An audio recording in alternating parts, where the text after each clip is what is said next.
Makin banyak pilihan menu santap siang yang menggugah selera di Palembang. Salah satunya bebek bumbu ireng, yang menawarkan empuknya daging bebek yang dibalur bumbu kelapa goreng yang membuatnya semakin gurih. Tak heran pelanggan pun ketagihan memesan menu ini. Berikut liputannya.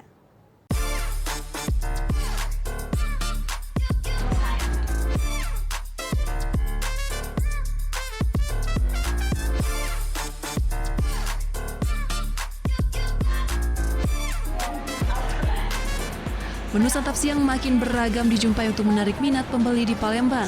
Seperti kedai Wanaka yang berada di kawasan Pak Jo Palembang yang menyajikan satu menu bebek bumbu ireng. Daging bebek dipadukan pembuatnya Nevi Teresia dengan bumbu kelapa goreng. Para pelanggan memuji kelembutan daging dan gurihnya daging bebek dengan pilihan kaya rempah ini. Untuk membuat bebek bumbu ireng ini pertama cabai merah, serai, bawang merah, bawang putih, kemiri, dan garam yang dihaluskan. Lalu tumbuk kelapa parut yang sudah digoreng.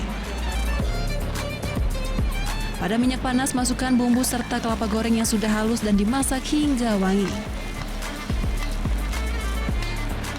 Setelah bumbu ireng jadi, barulah dibalur ke daging bebek goreng. Bebek bumbu ireng siap dihidangkan.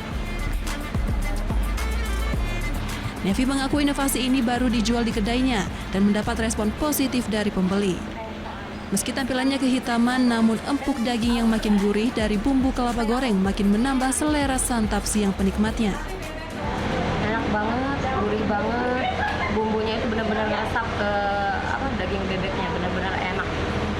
Jadi ini adalah bebek menu ireng, ini menu baru dari Wanaka. Jadi yang sebelumnya kan ada nasi bakar, ayam bakar, ikan bakar, nah sekarang kita main ke bebek. Nah bebek ini berbeda dengan yang lain karena bumbu-bumbunya sendiri kita racikan Wanaka yang tentunya kaya akan rempah-rempah. Satu porsi bebek bumbu ireng lengkap disajikan dengan nasi serta lalapannya. Dibanderol mulai Rp30.000–Rp35.000 dan dapat dipesan online atau datang langsung ke kedai. Dalam sehari puluhan porsi ludes terjual. Dari Palembang, Bambang Irawan, iNews melaporkan.